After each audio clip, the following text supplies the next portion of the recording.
बप्पी दा सोने में लिपटा संगीत का जादूगर। बात उन दिनों की है जब हमारे देश में रंग बिरंगे टीवी नहीं होते थे।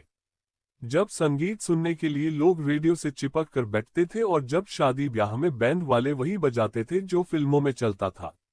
उस दौर में जब हर कोई रफी साहब और किशोर दा के गीतों में खोया रहता था, एक लड़का चुपचाप अपनी तबला बजाने की कला से अपने घरवालों को हैरान कर एक बंगाली संगीत घराने का बेटा। अब देखो, बप्पी दा का जन्म हुआ था 27 नवंबर 1952 को जलपाईगुड़ी, पश्चिम बंगाल में। उनके पिताजी अपरेश लाहिड़ी खुद एक नामी संगीतकार थे और मां बंसरी लाहिड़ी भी संगीत में डूबी हुई थी। यानी घर में सुरों का मेला था। कहते हैं ना, जैसा घर वैसा बच्चा, तो बप्पी दा भी संगीत में रच बस गए। महज 3 साल की उम्र में तबला बजाने लगे थे। हाँ, 3 साल। तुम सोचो, जब हम खाने के लिए भी मचलते थे तब वो छोटा सा बच्चा रियाज करता था। किशोर कुमार मामा और पहला सपना। अब ये बात कम लोग जानते हैं कि किशोर कुमार जी उनके मामा थे। और जब बच्चा अपने मामा को फिल्मी दुनिया में झूमते देखता है तो वो भी सपना बुनने लगता है। बप्पी भी यही करते रहे, सपना देखना और सुर साधना। उनका एक ही सपना था, मैं बॉलीवुड में संगीत दूंगा और किशोर मामा मेरी धुनों पर गाएंगे। पहला ब्रेक और पहला पहचान। सपनों का शहर मुंबई उन्हें खींच लाया। पहली फिल्म थी नन्हा शिकारी 1973। लेकिन पहचान तब मिली जब उन्होंने जख्मी 1975 में संगीत दिया। किशोर कुमार की आवाज में जलता है जिया मेरा भीगी भीगी रातों में बजा और बस बप्पी का नाम भी बज उठा। लोग कहने लगे, ये लड़का कुछ अलग है, इसमें कुछ है। डिस्को आया और बप्पी दा छा गए। अब सुनो असली कहानी। साल था 1982। एक फिल्म आई डिस्को डांसर, हीरो थे मिथुन चक्रवर्ती। लेकिन असली हीरो कौन था? बप्पी दा। उन्होंने ऐसा संगीत रचा कि लोगों के पैर खुद ब खुद थिरकने लगे।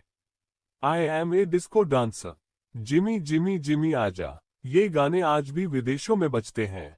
रूस में जिमी जिमी इतना फेमस हुआ कि लोग बप्पी दा को वहां का हीरो मानने लगे। सोने से लदा इंसान पर मन से बच्चा। तुमने देखा होगा बप्पी दा को गले में मोटी मोटी सोने की चेन, हाथ में कड़े, आंखों पर चश्मा और कपड़े जैसे कोई राजा पहनता हो। लोग हंसते थे, मजाक उड़ाते थे। लेकिन क्या तुम जानते हो वो क्यों पहनते थे इतना सोना? उन्होंने खुद कहा था, ये मेरे लिए लकी है, इससे मुझे आत्मविश्वास मिलता है, यह मेरे संगीत का हिस्सा है। किसी के जैसा नहीं, बप्पी दा की अलग दुनिया। अब बताओ, किसने 80 के दशक में इलेक्ट्रॉनिक बीट्स, सिंथेसाइजर और वेस्टर्न स्टाइल को भारतीय फिल्मों में उतारा? बप्पी दा ही थे। उस जमाने में जब लोग तबले और सारंगी में उलझे थे, बप्पी लाहिड़ी गिटार और ड्रम मशीन से संगीत बना रहे थे। उनके कुछ ऐसे गाने थे जिन पर पूरा देश झूमा। नमक हलाल, पग घुंघरू बांध मीरा नाची थी, शराबी, दे दे प्यार दे, हिम्मत वाला, नैनो में सपना, डांस डांस, जिंदगी मेरी डांस डांस। गायक भी, सिर्फ संगीतकार नहीं। और हाँ, बप्पी दा खुद भी गाते थे। उनकी आवाज में वो जोश था, वो खनक थी, जो किसी और में नहीं थी। याद करो, यार बिना चैन कहाँ रे, ऊला ला ऊला ला, चलते चलते मेरे ये गीत याद रखना। उनकी आवाज में एक अलग ही मिठास थी, ना ज्यादा भारी, ना ज्यादा पतली, एकदम दिल के बीचों बीच उतरने वाली। राजनीति का सफर पर सुर न भूले। 2014 में बप्पी दा ने बीजेपी ज्वाइन कर लिया। चुनाव भी लड़ा पर हार गए। पर उनका मकसद सत्ता नहीं था, समाज में योगदान देना था। उन्होंने हमेशा कहा, मैं संगीत के जरिए लोगों को जोड़ना चाहता हूं।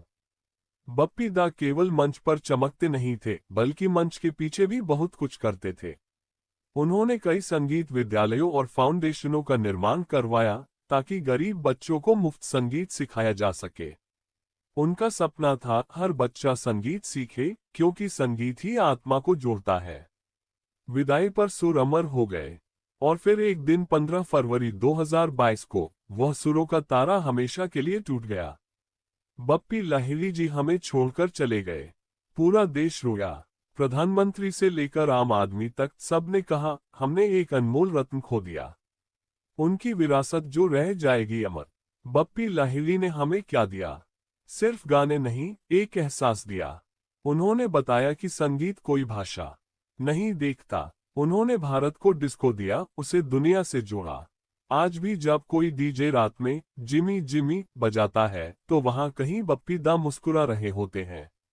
बप्पी दा एक बार Guinness book of world record में दर्ज हुए सबसे ज्यादा फिल्मों में एक साल में संगीत देने का रिकॉर्ड।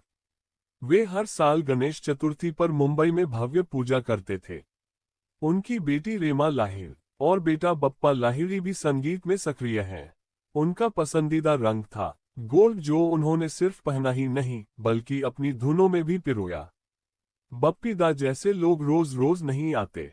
वे सोने के गहनों में लिपटे एक ऐसे फकीर थे जिनकी दौलत उनके सुरों में थी। उन्होंने कभी किसी से होड़ नहीं की, बस अपना काम करते रहे और धीरे धीरे लोगों के दिलों में बसते चले गए। तो अगली बार जब ऊ ला ला बजे या चलते चलते की धुन छेड़े, आंखें बंद करना और बप्पी दा को याद करना। वो कहीं आसमान में बैठकर गा रहे होंगे, I am a disco dancer.